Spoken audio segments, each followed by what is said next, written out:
You've speed matched your engines, set up the consist, hit the throttle, and nothing.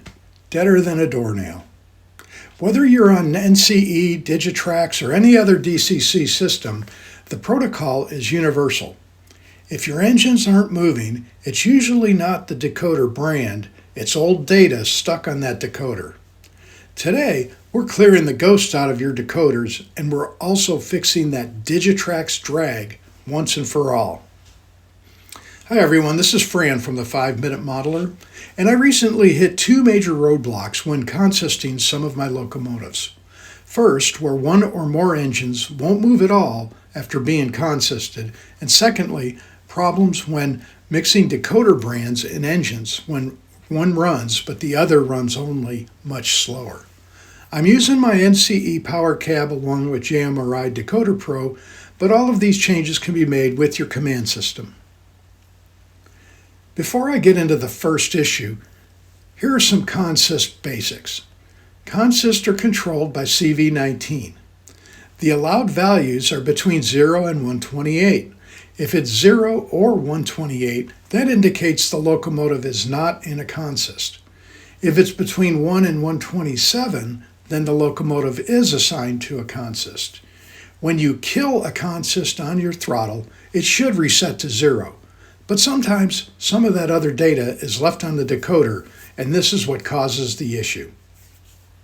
There are two CVs, CV21 and 22, which control functions such as lights, horns, bells, etc. in a consist.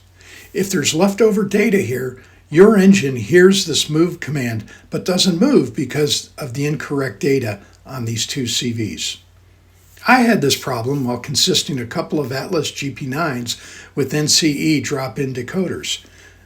These CVs had data from previous consists still in the memory, even though I cleared the consist with the power cab. Oh, by the way, I'm using my program track on the layout as I didn't want to inadvertently affect any of my other locomotives. To clear this data, I set CV19, 21, and 22 all to values of 0, and then I made sure the engines run independently again.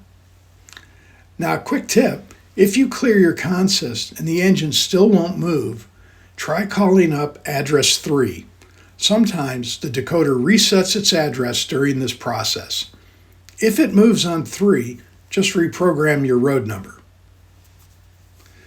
I recommend that you build your consist in your handset, like this NCE power cab, rather than JMRI, as some systems won't recognize software-only consist. Follow the prompts, lead engine, direction, then the trailing units. Test them on the program track, uncoupled, to ensure they are moving in the same direction. You may need to do a final touch of speed matching as well. Once you have the consist running, if you want all the lights and sounds active in the consist and controlled by the locomotives, set CV21 and CV22 both to a value of 255. So in the second problem, many experts say you shouldn't mix locomotive or decoder brands when building consist. Speed matching can be a bit challenging, but it's definitely doable. Recently, I was consisting two Atlas GP38s, one with an ESU sound decoder and the other with a Digitrax drop-in decoder.